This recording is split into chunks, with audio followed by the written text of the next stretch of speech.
د ترکی جنگي الوتکو نن د عراق په سنجار او د شام په شمال شرقي برخو کې د کردستان کارګر ګوند سره تعلق لرونکو جنګیالیو باندې هوایي بریدونه کړي چې پکې لږ تر لږه 18 کسان وژل شوي دي.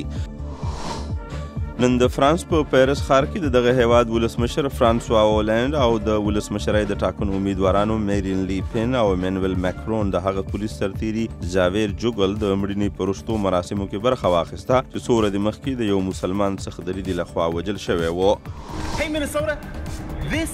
د امریکا د نیویارک ښار د هارلیم سیمې سره تعلق لرونکي د باسکټبال د یوې نمایشي ډلې غړي جولیان زیوس مکلرکن د باسکټبال داسې مظاهره کړې چې د یوې لوړې ودانۍ د چت نه بال په هغه پنجره کې په ډېر مهارت اچوي چې د باسکټبال لوبې دپاره کاریږي.